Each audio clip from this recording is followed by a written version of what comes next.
गोंदिया जिल्ह्याच्या सडक अर्जुनी तालुक्यातील चुलबंद नदी, शशीकरण नाला या नदी पात्रामध्ये 5 ते 7 रेती घाट आहेत. मागील 2 वर्षांमध्ये गोंदिया जिल्ह्यामध्ये एकही रेती घाटाचं लिलाव करण्यात आलं नाही. शासकीय अधिकारी पर्यावरणाचं नाव समोर करून रेती तस्करांनी साठगाठ करून संपूर्ण जिल्ह्यातील नदी नाल्यांचं पात्रातून महिन्याकाठी कोट्यवधी रुपयांचा गौण खनिज उपसा सुरू आहे. यामध्ये सडक अर्जुनी तालुक्यातील रेती माफिया रेती चोरी करून बिना परवानगीनं सर्रास विक्री करतायत. तसंच मुरुमाची परवानगी सौंदड येथील तलावालगतची परवानगी दिली जाते, पण मुरुम उपसा तालुक्यामध्ये अनेक ठिकाणी सुरू आहे. यामध्ये कोसमतोंडी, पांढरी, डव्वा, चिरचाडी, शेंडा, कोयलारी, खडकी, ब्राह्मणी, सडक अर्जुनी या मुरुम खोदकाम असून यानं पर्यावरणावर परिणाम होत नाही का?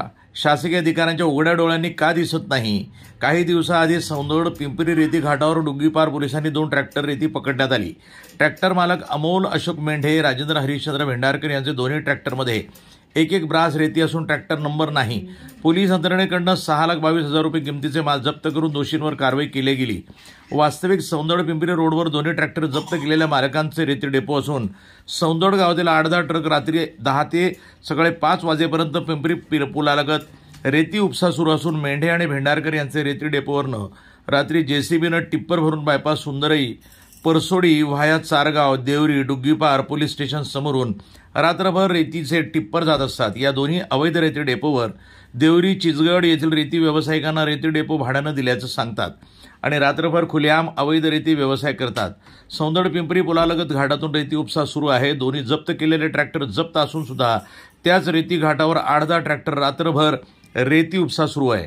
हे यांना दिसत नाहीये का? रेती व्यावसायिकांनी पोलीस यंत्रणेच्या देवाणघेवाणामध्ये खंड पडला असावा अशी नागरिकांमध्ये चर्चा आहे. रात्रीला गौण खनिज चोरी होऊ नये म्हणून गौण खनिज चोरीला आळा बसवा यासाठी शासनानं फिरतं पथक गस्तीवर असतं. त्यामध्ये पोलीस पथक, महसूल पथक, वन विभाग पथक हे सर्व पथकं दिवसाला गस्त केल्यानं रात्रीला चोरीचं प्रमाण वाढलंय. महसूल विभागाची कामं पोलीस विभागाला करावी लागतात. रेती चोरी, मुरुम, गौण खनिज परवाना देण्याचं काम महसूल विभागाचं असून अवैध खनिज पकडण्याचं काम महसूल विभागाचं आहे. मात्र महसूल विभाग गौण खनिज तस्करावर कारवाई करताना दिसत नाहीये. लेखी स्वरूपामध्ये तक्रार करून सुद्धा महसूल विभाग गौण खनिज तस्करांना अभय देत आहेत. त्यातच पोलीस यंत्रणा अवैधरित्या गौण खनिज करणाऱ्या ट्रॅक्टर आणि चालक मालकांवर गुन्हा दाखल करण्यात आला आहे. हो, मधल्या काळात फार मोठ्या प्रमाणात माहिती आम्हाला मिळाली की सडक अर्जुनी तालुक्यात मोठ्या प्रमाणात रेती चालू आहे.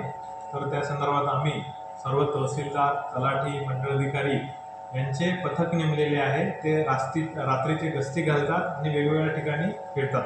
सडक अर्जुनी तालुका हा भौगोलिकदृष्ट्या फार विस्तृत आहे. तर वेगवेगळ्या ठिकाणी विखुरलेल्या इथ्यात जे रेती चोरी होते तर त्यासाठी आम्ही पथक लावले आहे. आता काल रात्री जसं मला माहिती मिळाली की आमच्याकडे रेती चोरी चालू आहे, मी स्वतः गेलो माझ्या खाजगी गाडीने आणि काल आम्ही नीलकंठ कुस्तोडे यांची एक गाडी पकडली आणि ती तहसीलला लावली. सकाळी परत आम्ही फुटाळा घाटात गेलो आणि तिथे सुद्धा एक जो रेती तस्कर आहे तर त्याची गाडी आम्ही लावून तहसील कार्यालयात डिटेन केलेली आहे. तरी आमची ही जी कारवाई आहे तर ती चालूच आहे. त्याचप्रमाणे मुरुम तस्करी संदर्भात पण आम्हाला जशी माहिती मिळते तर आम्ही त्या संदर्भात पण याच्या अगोदर पण जेसीबी आणि मोठ्या प्रमाणात ट्रॅक्टर लावले आहे.